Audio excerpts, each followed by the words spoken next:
John Kerry is secretly meeting with world leaders to try to salvage this deal. I want to bring in former Connecticut Senator Joe Lieberman, chairman of the advocacy group United Against Nuclear Iran, former chairman of the Senate Homeland Security Committee, and former Democratic vice presidential candidate himself. Sir, good to see you. Thanks so much for joining us. First off, what is your sense of where we are going here? Do you think the U.S. pulls out, and what are the implications?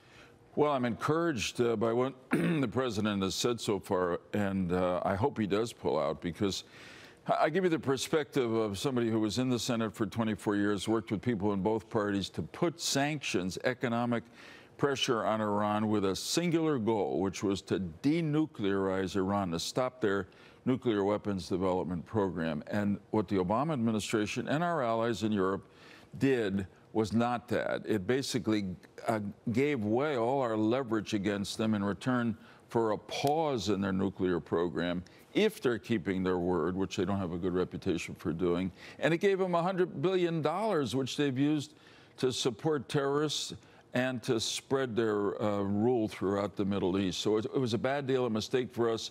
I think the president really has the power to correct that mistake, and I hope he does. What are the most egregious parts of this plan? What's the worst part of the nuclear deal, and why is it that we need to get out? Yeah, well, the worst part of the nuclear deal is that it didn't really end Iran's nuclear program. It's clear that they've got tremendous capacity. They basically put the brakes on for a while to get the economic pressure off of them, to get the $100 billion. They can go back and have a legitimate nuclear weapons development program in about 10 years. And that's not the security that the world needs. The second is they have not, the agreement gives the International Atomic Energy Authority the right to inspect facilities all over Iran. Iran hasn't let those inspectors go onto their military sites, which are where they would be cheating if they're cheating, and I worry that they are. And, of course, we've already given them all that money. Yeah. So they're actually giving that money to terrorists, which is what we continue to hear. Yeah, to terrorists and probably to Hezbollah, which continues to kill innocent Syrian people. We understand this morning that John Kerry, former Secretary of State, is having meetings with the Iranians. Why is John Kerry running around trying to salvage this deal? Does that impact the so-called Logan Act, where you're not supposed to be negotiating for the country when you don't have an official role?